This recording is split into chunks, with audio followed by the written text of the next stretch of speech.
And where are we? I bet we're live, but it's not showing yet. Booyah.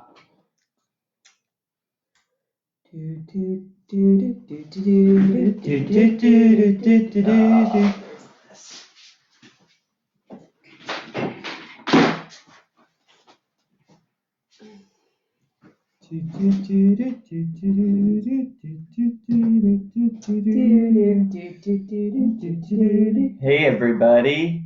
It's a live reading aloud. It's a live reading aloud. It's a live reading aloud. We're getting all set up. Welcome, welcome. Welcome, welcome. That's interesting. No, comments only. Hold on. Comment every 10 seconds. Only your followers will be able to comment. Hey. Huh. No. Hey, there we are. Sweet. Great. Comment moderation. Okay, whatever. Doesn't matter. Whatever. Doesn't frickin' matter. Hey. Oh, and Jonathan Robert. Awesome. Welcome. Hello. I love it when Hello. you say things. Hello. Hello. Hello. We've got it is episode 3. No, you do this every time. It's now episode 4. I'm pretty sure it's episode 3. 100%. It's 4. Is it 4? Man. Yeah. I really can't keep straight on that. Yeah. Last time. And let us know if you can hear. Here, everybody. Yeah. Thanks for joining. It says hello. Hello. Okay. Y'all get started? Yeah, let's get started. Started from the bottom now. Ribbit. Started From from bottom now. The whole team's here. Started now. Gotta be here. Name that artist. Can you? Started from the bottom. Oh yeah. Name that artist. Yeah. You got it. Starts with a W. No, but it's in the alphabet. Wheezy. No. Little Wheezy. No. Hey. Drake. Check that out. We've got captions on. Yes. I don't think I did that. Does anybody else have captions on? That's awesome. I wonder if it might be a setting. Yes, but that's like a disability thing, and that's awesome. Yeah. That's really cool. Okay. Let's get started from the bottom. All right. It's Drake, by the way. Okay. So, we're in month 1,047 of quarantine. Yep. And this is called... And we're still in love. Oh, we are still in love. This is called Love in the Time of Corona. And this is a series that we're doing every Tuesday at 8 p.m. And you're joining in for episode 4, which I thought was 3, but episode 4. Who else is losing track of time? Because it's everybody. Yeah. Well, okay. So here, set up for tonight's conversation. You ready? Tuning in. You ready? Beam me up, Scotty. All right, here we go. So as we enter into week 4. No. Week 5, week 6. Week 7. Week 7. Mm-hmm. Week 7 of quarantine. Mm-hmm. It's apparent for couples in quarantine that things are changing. We were talking to some friends the other night that they were like, I can't believe how much food I'm cooking and things of that nature. It's just like daily life is changing because you don't realize how much of, and certainly privilege in this statement, but you don't realize how much of kind of like you're soaking in from the outside world and events that you're going to and things that we're doing. And so I want to talk about gender roles. And I want to talk about gender roles in this quarantine. You weren't expecting that, were you? Not at all, because that is a touchy subject, because I'm in charge of everything from the top. Starting from the top. No, yeah. Okay, continue. No, okay. So here's what Gender roles. generals and Say your pitch quickly. It's not really a pitch. I just want to talk about how, and I want to hear from the audience. We've got a bunch of people watching now. I want to hear from the audience as how have your gender roles shifted or adjusted during quarantine? And I want to talk about this between us too, because there are stereotypical gender roles that can take place in a relationship, but I think that they're kind of like there's a way in which they have to shift during quarantine and shift in a way where different people take on different responsibilities. And it might not even be in gender roles, but it's just like roles within the relationship that how are they shifting during quarantine? Right. And that's actually what I want to talk about tonight. Does it have to be gender roles? Somebody already pleads the fifth. Does it have to be gender roles? It doesn't have to be gender roles. The roles certainly don't have to be gendered at all. That's not. I wasn't meaning necessarily like that, although I definitely use that term. But what I mean is like the taking care of things within the family, within the house, within whether it's cooking, or whether it's cleaning up after dinner, or whether it's keeping the house clean, or whether it's walking the dog. Okay, so or whether it's all these things that we're doing that now we're doing more of in quarantine. So let me ask you a question, because cleaning, cooking, going to the grocery store, walking the dog, those things aren't necessarily gendered. Right. Okay. Exactly. So, yes. And I apologize if that came across that way. Yeah.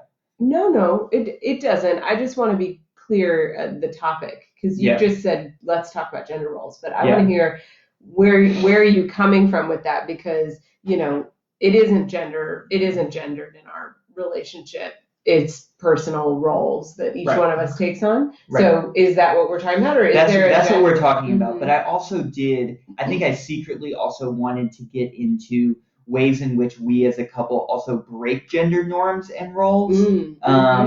And how we use that in an empowering way. So that was kind of my entry point to there. We're part two. But like I did want to essentially start from the place of we're having to do more kind of household stuff because we're not leaving our home anywhere. And so like is quarantine impacting, and I was curious to hear from other people, like is quarantine impacting the way that people or roommates or couples breaking up all of these chores and things? Do you find yourself liking things more than you thought you would, or getting tired of other things? Because it certainly is true that we're doing everything in a magnified way. So we're doing a lot of enough. There's a lot we're not doing, and the things that we're doing in a magnified way. Yeah. And then we're also kind of hitting these routines and these strides, whereas in the regular world, we would be out and about. And so maybe one day you'd be home and doing something while I was out, or vice versa. And then, but now we're both home all the time doing these things, and we're falling into particular roles. Right. Yeah. Yeah. Yep. I think one example is like we've experienced as a couple. Oh, right. Yeah. One example that we've experienced as a couple is lunch. We never, ever, ever really had lunch together. Never in our whole lives have we ever had lunch together. We've never had a lunch together. Never in our 6-year relationship. Have we had lunch together. Yeah. No, I mean like during the week. We don't have lunch together. We don't have lunch together during the week, and so this is like a new role, a new thing, and we've gone kind of back and forth. Like I asked you if you could make lunch.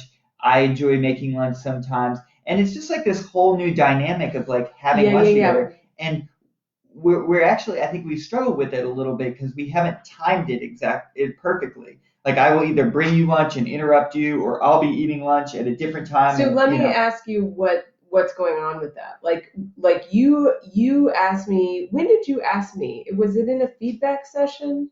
Like when did you ask me to make lunch? I think I just, for the folks watching, one thing I'm working on is actually asking more of what I need. And And I think it was just, I don't think it was in a specific feedback session that we did, but it was just in like a, hey, you know, it was me, you know, building that up and then asking you if you could take care of making lunches, because for the first maybe week or so, I felt like I was making breakfast and then taking time out of my day making lunch and then also making dinner because I do most of the cooking, which is fine, and I love to cook and I love cooking in our house. Although you made dinner tonight, but like, you know, I was just feeling like a lot with that. So I asked you to make lunch. Okay, so that's another important piece of this that we'll kind of come to talking about is like, what does it mean to feel like you're inundated with XYZ? So again, there are conveniences out in the world that we engage in, like quickly going out to get something or doing this or doing that. Yeah. And that's what our friends were talking about also, was like they hadn't ever made, you know, they've never cooked so much in their life because they just like whatever it is that they normally do, go out to eat, pack light, whatever, don't eat, and then they're just home, constant, everything's on repeat. Yeah. Right. So you kind of got to see, because again, we talked about this last week, it's a magnifying glass on our lives because that's all we've got. And you got to see how you were making breakfast, lunch, and dinner, walking trouser. There's like a lot that you've been doing. Interestingly enough, and then we'll get to some of these kind of comments and questions here, but interestingly enough, I have been working so much more than I ever have before. Right, because you have an assistant. Because I have somebody to make breakfast, lunch, dinner, take my dog out. Hey, can you go get me water? Okay, I hear this. So somebody, no, we'll get to it. Somebody wrote in the comments, but so many people look at the list that we had discussed earlier as specifically women's roles, right? So in our relationship, that is not the case. And that's unfortunate that people do, because, you know, no matter, it shouldn't be whether the man in a relationship, the woman in a relationship does it, or, you know, there are so many like beautiful different types of relationships, just one person and the other. We're just in a two-person relationship, like in this relationship or in a household where you have roommates, people should just, ideally it works out where people do what they love. For example, Marisol loves to do the dishes. Thank the Lord that she loves to do dishes, because I don't really like doing dishes and I'm not very good at it. And she loves to do it. Really bad at the dishes. She loves to do it, and she's good at it. To the little things. Yeah. Episode in season 1, because you're really bad at the dishes. And so I think it's crazy from my perspective. It's crazy that we subject a certain gender to doing specific things within a household. It doesn't mean that gender couldn't like doing those or whatnot. Let's take this to the next level, because everybody knows that. Yeah. Everybody knows that. Yeah. Everybody knows that. Everybody knows that. So what's the next what else level? Is new? Yeah, like what's the next level? This 2020, nobody's subjecting a gender. Maybe there's habits that are formed that are based in gender roles, stereotypical gender roles. But like, what's the next level of Woo! We got Trias on the line. Yeah. I think what's the next level? That's a great question. Like, what's the next level of then just like breaking down gender norms and knowing that, like, because so I was reading this book in it's Bell Hooks. She does this series on love, feminist author. She's really amazing. It's called The Will to Change, and she talks about how, like, you know, many men that come into a feminist movement will come in and talk about, like, you know, they're down with like equality in the workplace, and they're down with like equality in gender roles and things like that. Like, okay, men should do the dishes and things like that.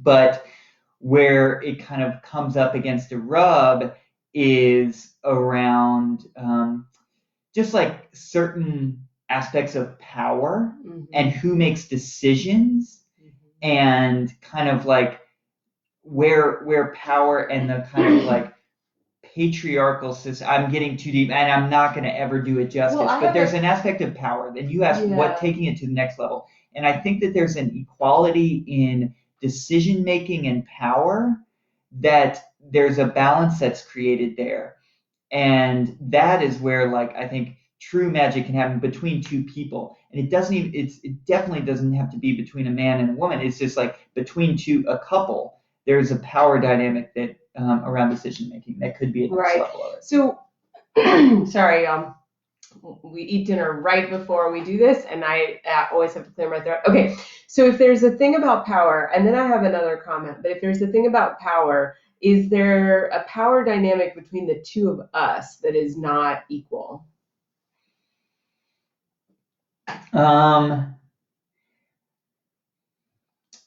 That's a great question. I think, and thank you for bringing it back to us. I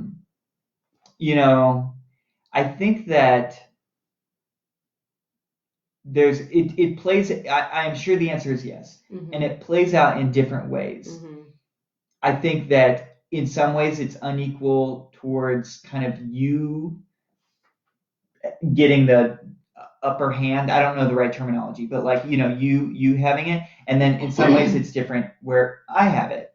And I think but both of them similarly spawn from our own individual needs to please, and our own individual needs to kind of like please the other person and make sure that the other person is, comfortable. And so for me, it's honestly easier for me, and then maybe you can express, like, it's easier for me to talk about the way that you kind of have the upper hand. And that I think it comes from the fact that what I just mentioned earlier, that you have a very easy time asking for what you need. Hey, do you mind to go grab that? Like, it was amazing to me. We were cooking dinner tonight, and I'm cutting a carrot. I'm in the middle, like my hands are kind of like busy. I'm cutting a carrot. You're at the stove doing something. We're both basically, and you ask me to grab something off the thing there. And it's like, in my mind, like, for me, I would have never asked you to do that, to stop you in the middle of something that if you were just sitting there, I might have asked you. But like, that story is just an example of it's come so naturally for you to ask to do things. And as soon as you ask, I have a desire to complete that. I'm a natural, like, people pleaser in that way. And I want to do things. I like doing things. I like that motion. But where I really struggle with asking you to do things, I really struggle because I don't have a lot of confidence in myself in that way. I'd rather take care of it myself. Things like that. I have all kinds of blocks within that. So naturally, I essentially do more tasks within our relationship because you're asking more. Now, that doesn't mean that upsets me. Doesn't mean that upsets me or I'm disappointed with that. But it is an imbalance in a way. Are you putting us on blast on the live to practice asking for what you need? You're like, I'm gonna put this on blast, so now she's gonna have to forever put it on wax. What's that? It's just like an old school hip hop thing, putting it on wax, meaning they're gonna lay it on a record. Nice. Yeah. Great. Yes, yeah. We are laying it on a record. Yeah. A digital record. Yeah, I mean, I'm here. So I'm hearing what you're saying. Yeah, you're more task oriented because you're less inclined to ask somebody else to do it. All of this is highlighted because it's love in the time of Corona. We're figuring out, it's so interesting because I really feel like I have voluntarily done things that I might not have done before. Speak more to that. Well, I mean, like offering to cook more often. The minute you said, I would love for you to make lunches, is on my mind every single day. And I have recognized that a lot of my work happens over the lunch hour. A lot of my meetings are pre-scheduled that way. So I'm aware that if I really want to do that well, that I'm going to have to be more cognizant of the time of meetings and things like that. So, and then aside from that though, but that's like, now it's like, I got to make lunch. Like, I've got to make lunch. And even today I was like, I told you this morning, as soon as we woke up, I was like, babe, I'm not going to be able to make lunch, but I will make dinner, just like, yeah. I really want that equality. Yeah. And I think for a lot of it is subconscious for me that I don't even recognize that I'm asking. I just think team, like, in my mind, it's like, go, go, go, go. You do this, that, like, hand me this, hand me that. And I certainly wouldn't be opposed to you asking me to hand you something or in the middle of me doing something or anything like that. And, I don't think about things like that, especially in love, and in the sense that like it becomes very familial and familiar that I don't think about it. And that's probably a deficit of mine because I'm not constantly thinking about the impact it's having on you. Although we are reading this NVC book, and it's really highlighting the areas of growth. I'm curious what you think about this comment here. They said that the roles that we had already took on are now emphasized. For example, Damien has always done most of the dishes. Now he does all of the dishes. Like, do you think that that's true in our relationship? Do you think that the roles that we naturally came into the relationship were emphasized, or they shifted? I really think it's a perspective thing because, listen, before we were here, two things were happening. We were out in the world having things done for us. Like, again, if you go out to eat, somebody else is washing the dishes. So that's fewer dishes. The second thing is we were like behind at life. We were like, getting the dishes done every night before bed was a goal that we started setting, 2 years ago after. And then, but aside from that, it's like laundry building up, this building up, this building up. And then we do like a big blast once a week or every 2 weeks. Yeah. But it wasn't happening. Like now we're taking care of stuff. We're on top of it. I mean, without kids and without without having to commute anywhere, we're here. Right. We're There's saving more time in the day. Yeah, so we're doing the things, and I think it feels different. It's not that different, but it feels different because we're tackling tasks right now. And also, Trouser used to go to her friend's house every day when we went to work, and she's here, so that's that's 2-3 walks a day. Right. So what I hear is that like there's just and it totally makes sense is that there's just more time.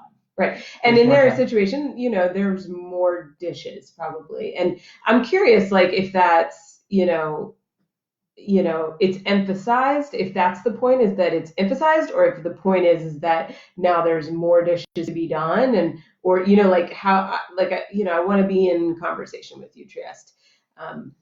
Also, Abby, if you're still watching, this is a Jose Cruz painting from my parents' gallery, and it's actually missing some. It's multi. What's it has called? little figures on it. It's multimedia. And it has these figures that hang on it that are amazing. That really add to it. But it's like a what do I forget? It's a pantaloon. A queefing pantaloon. This is what it is. So, we were talking about the power dynamic. Yeah. It was interesting because I gotta stretch my leg out. It's interesting because, I'm curious. I actually, I know my parents are watching. Thanks for the support always. That I'm curious though, because like, for example, in the way I grew up, so my mom always has done the cooking, and the way that I grew up is that my dad went to an office to work, to his office, and then my mom worked from home a lot and then did the cooking.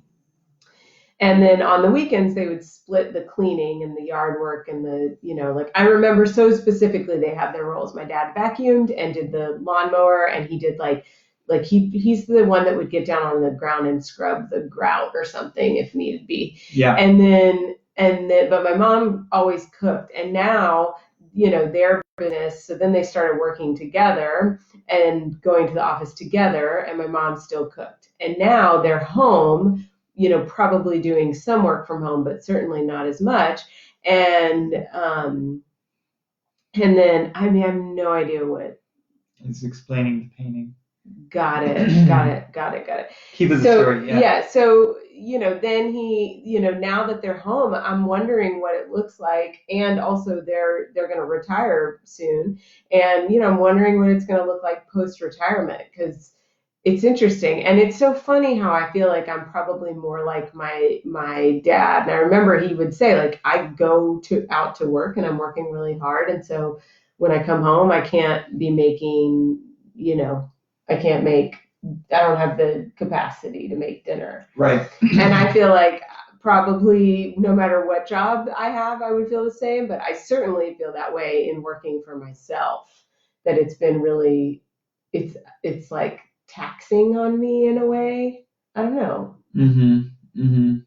I don't know. Do we need to equal it out more? Again, are you putting me on blast? No, I'm not putting you on blast. I'm just curious your thoughts on it, because, and the ways that it works for us in our relationship, because I actually think it works very well in our relationship, and it may be like I may be also searching here for ways in which I can, because one thing that I struggle with, and it sounds wild in a way, and I'm sure some people out there would just laugh at this, but like honestly, what I struggle with sometimes is just figuring out what I need, like figuring out what I need to ask for.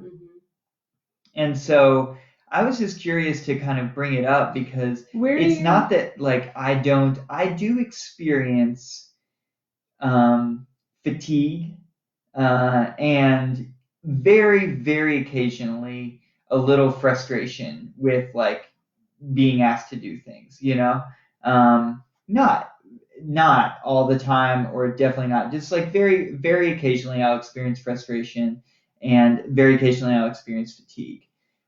So for the most part, kind of like the roles that I have in taking care of the things in our family that need to get taken care of, I feel super comfortable in. And actually, one of my like personal meditation time is often coming home from work and cooking dinner, listening to the radio or music. I love doing that.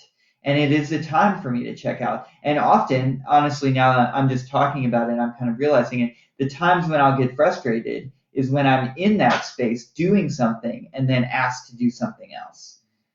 Because I like to be kind of like, there is a single track there. And if that single track is on a productive one, I don't like to deviate from it to do something else, even if that's the time to do it. So that's when I'll get like, I guess that's what I would ask of you too. Like if I'm doing something, like don't add something else on at that moment, Welcome to our Sunday afternoon feedback session. So we have these feedback sessions. Well, we actually haven't done them in a long time, but there's something that they are something that we started doing before, which is or early on in our relationship, because when we met, we were pretty committed to getting married really soon. And so we started doing these feedback sessions where we would hold a lot of our grievances or comments or need to express something, to not express them in the moment, but to express them at the end of the week in a contained, loving way, where we kind of created space for both people to share instead of in the heat of the moment with our, like if we were emotional or upset about something.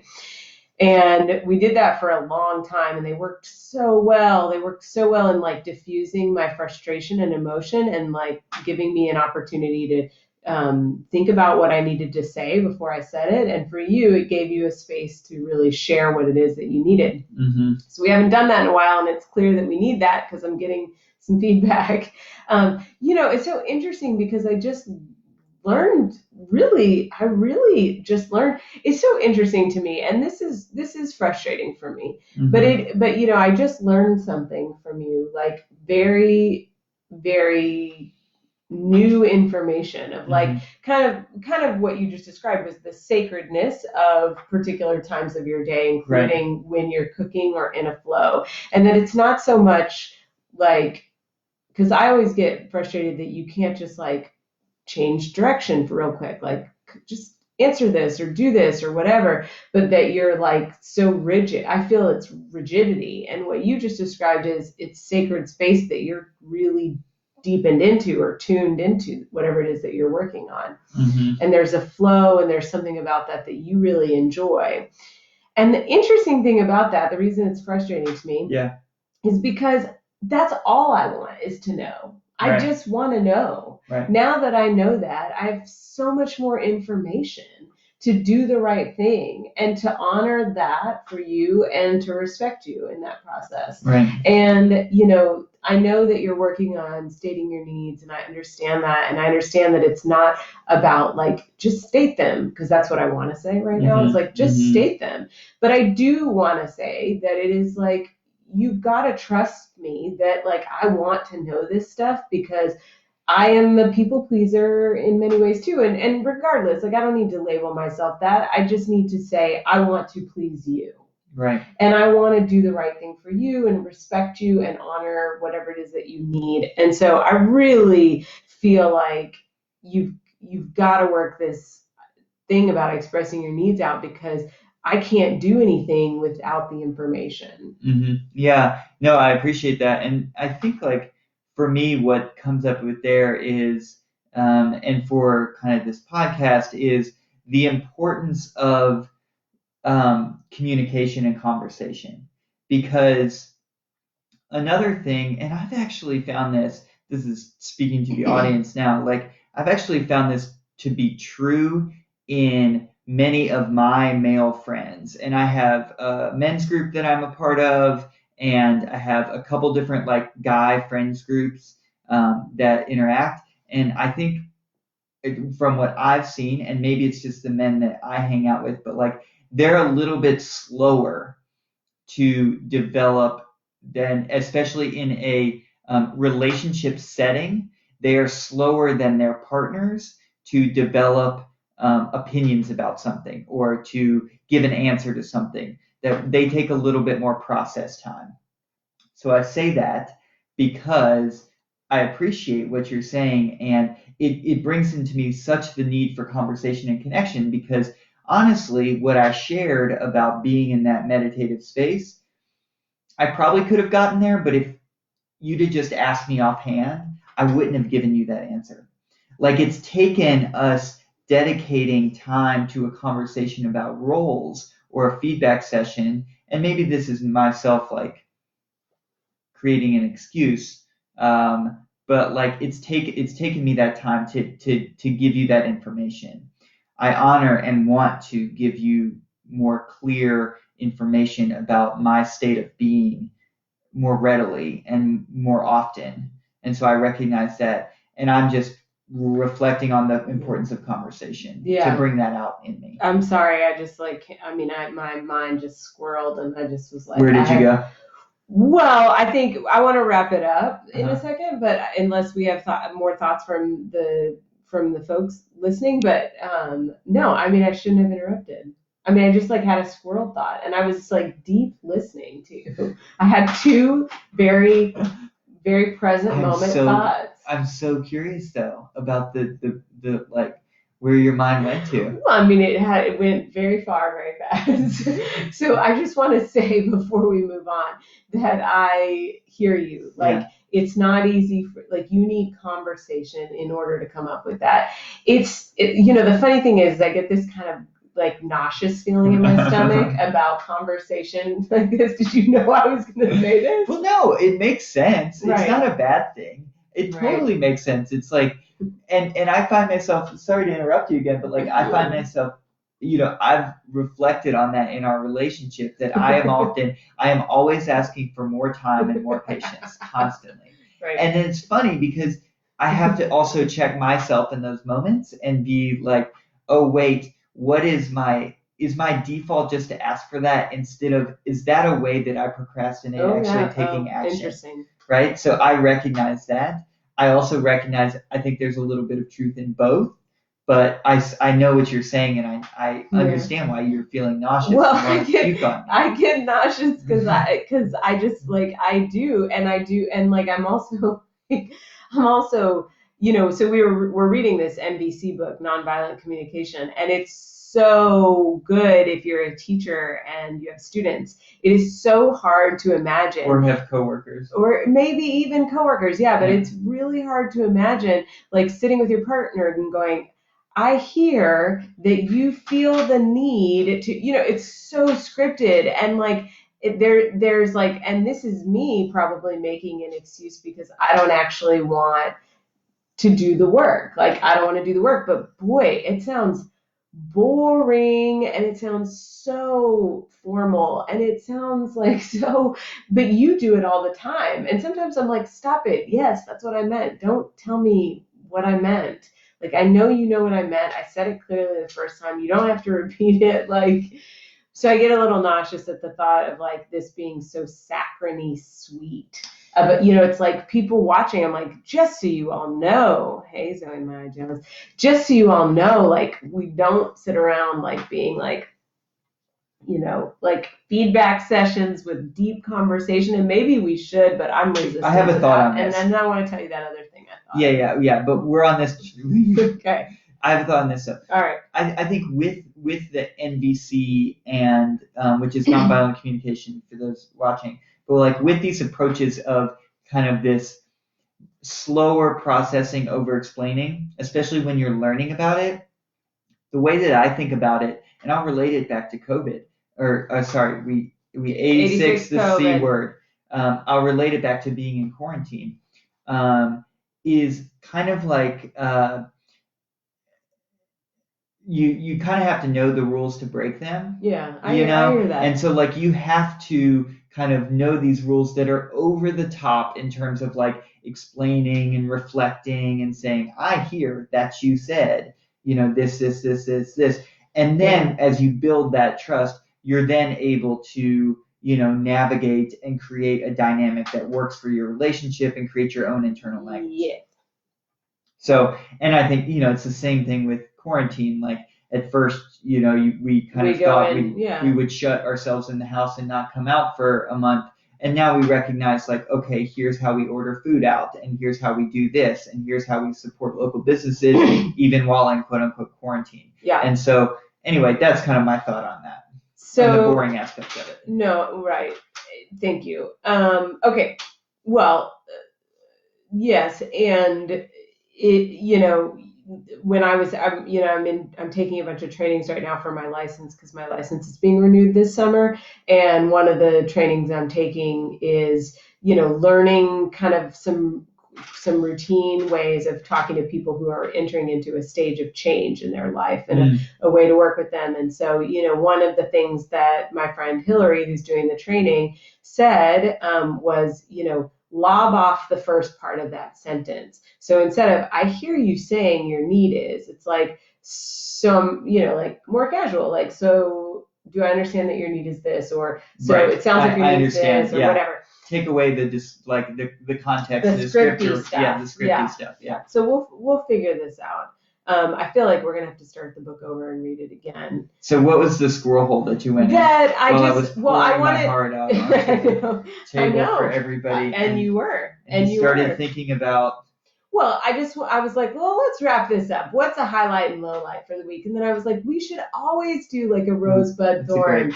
And like, what was your highlight and low light since last Tuesday? Since last Tuesday? And but maybe even do but don't make it too long. We're done. Yeah. Do you have one? Because it takes like did you have one? It doesn't matter if I go because you're gonna listen so intently to me that you're still gonna need time to think. Okay. Well, either way, one of us has to go. So Trouser, you go. What was yours? Oh, that's mine. What was hers? Yeah, she's just staring at the door right now. Okay, so I love doing this. I'm so glad that you said this. I think that my highlight for the week was. We should start every one of these out. So I think honestly. And we'll come up with it beforehand. We won't keep you in this place. Yeah, we're losing people rapidly right now. Exactly. My highlight for the week, honestly, was our church, which is virtual, and hearing our pastor's sermon. And our pastor at church, went into a heart surgery this week. She had open heart surgery today. She had open heart surgery today, and she's all fine. And but her sermon on being at peace was very beautiful and very moving for me, and that was my highlight. Will you say one thing about how she framed it?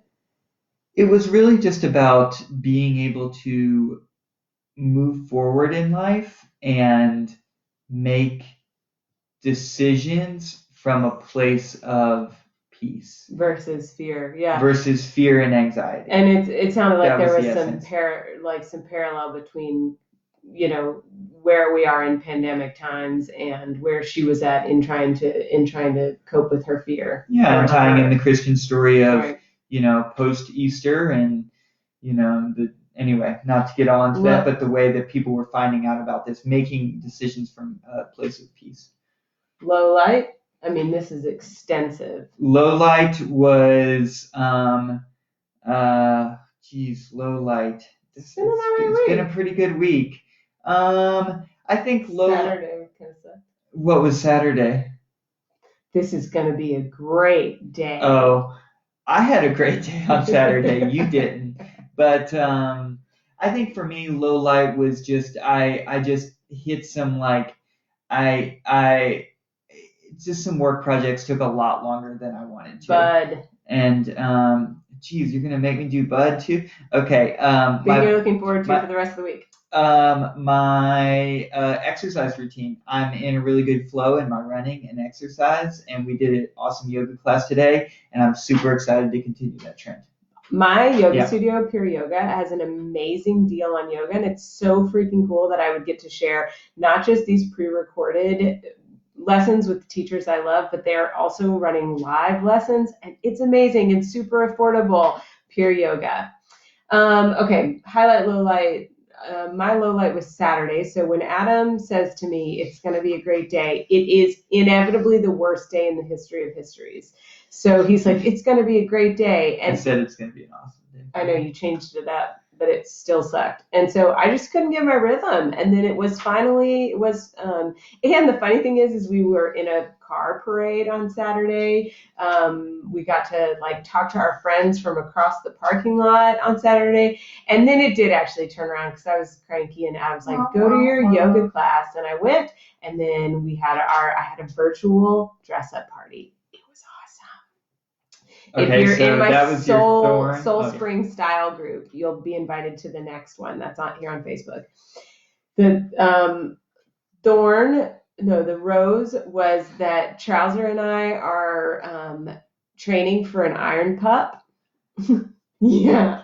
So we're training for a 5K, and she's running with us. She's running with us all the time, and she is so amazing. She is an incredible runner. She ran for 10 minutes and then 2 minutes walking and 10 more minutes. And I'm so proud of her.